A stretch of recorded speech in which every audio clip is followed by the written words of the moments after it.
चलो। जय हिंद दोस्तों। आगामी मध्य प्रदेश पुलिस विभाग की जो भर्ती निकली है जिसमें 7,500 पोस्ट आई है। 7,500 पोस्ट जो कांस्टेबल के लिए है और एएसआई के लिए जो पोस्ट आई है 500। तो यहाँ मेरे लगातार 3 या 4 बार जो एमपी पुलिस एग्जाम फाइट किए उसके आधार पर, उसके बेस पर जो मैंने एग्जाम के पैटर्न को समझकर हमारी आर्यभट्ट एकेडमी जावरा के माध्यम से हम बच्चों तक उस सिलेबस को एक ऐसे वे में पहुंचाना चाहते हैं कि वो बच्चे किस टॉपिक को पहले अध्ययन करें और कितने नंबर का उसमें क्वेश्चन आएगा।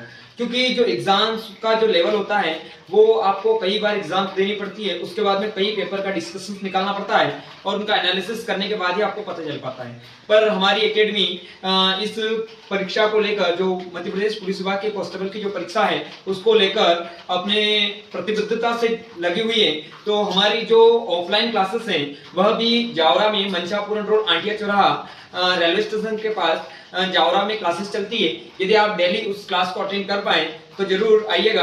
पर यदि कोई बच्चे हैं जो घर से प्रिपरेशन करना चाहते हैं और कुछ बच्चों के लिए जो सोर्स प्राप्त नहीं हो पाते हैं, उसलिए हमारी एकेडमी के द्वारा ऑनलाइन सोर्स उपलब्ध करवाया जा रहा है। तो हमारी कोशिश रहेगी, आप यदि ऑनलाइन भी जुड़ना चाहे तो हमारी जो एकेडमी है उसका एक ग्रुप है और उसका यूट्यूब चैनल है आर्यभट्ट एकेडमी जावरा के नाम से, मैथ्स क्लासेस के नाम से, जिसे आप कंटिन्यू हो सकते हैं और उससे सब्सक्राइब कर सकते हैं जिससे कि आपको डेली नोटिफिकेशन मिल सके।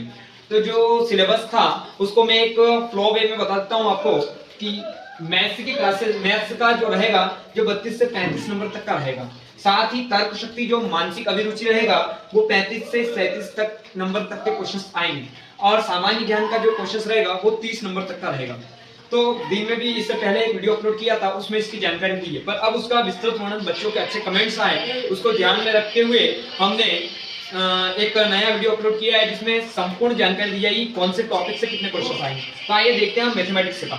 मैथमेटिक्स का वो क्वेश्चन जिससे 3 से 4 क्वेश्चन बनने के हैं वो है नंबर सिस्टम, संख्या पद्धति। उसके बाद में दूसरा क्वेश्चन चैप्टर आता है औसत। औसत से आते हैं 3 से 4 क्वेश्चन। ये हाल ही के एग्जामों में देखा गया है और पैटर्न ये रहा है।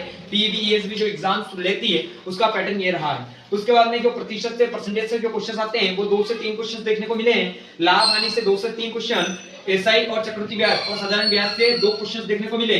चाल और दूरी से 1-2 क्वेश्चन देखने को मिले। अनुपात समानुपात की बात करें तो 4 से 5 क्वेश्चन देखने को मिले। तो थोड़ा सा इसको भी ये 2-3 टॉपिक में कर दूंगा यहाँ पर, इनको विशेष तरह से देख के जाए। और चाल और दूरी का 1-2 क्वेश्चन मिला है। समय कार्य के भी 3-4 क्वेश्चन मिलते हैं कि वो इतने दिन में कराया, वो कितने दिन में कराया। मिश्रण एलिगेशंस के हम 1 से 2 क्वेश्चन देख सकते हैं। साथ ही हम देखें घातांक और करणी के, तो घातांक और करणी के भी 1 से 2 क्वेश्चन देखने को मिली है। बीज गणित जो हाई लेवल की नहीं आती है, नॉर्मल लेवल की जो बीज गणित आती है उसके भी 2 से 3 क्वेश्चन मिले हैं। ज्यामिति, त्रिकोणमिति के भी 1-2 क्वेश्चन देखे मिलेंगे। उसके बाद आप एचसीएफ और जो होता है उस टॉपिक के अलावा जो क्षेत्रफल होता है, आयतन होता है, इसके 2 क्वेश्चन से फॉर्मूला बेस्ड सिंपल सा क्वेश्चन पूछा जाता है। फॉर्मूला याद है तो आप सॉल्व कर पाएंगे। ग्राफ से भी क्वेश्चन पूछे जाते हैं 2 से 3 और प्रोबेबिलिटी के दूसरे एग्जाम्स में नहीं पूछे जाते हैं, पर एमपी पुलिस कांस्टेबल की जो एग्जाम है इसमें प्रोबेबिलिटी के क्वेश्चंस देखने को मिले। एलसीएम एचसीएफ के 2 से 3 क्वेश्चंस देखने को मिले हैं।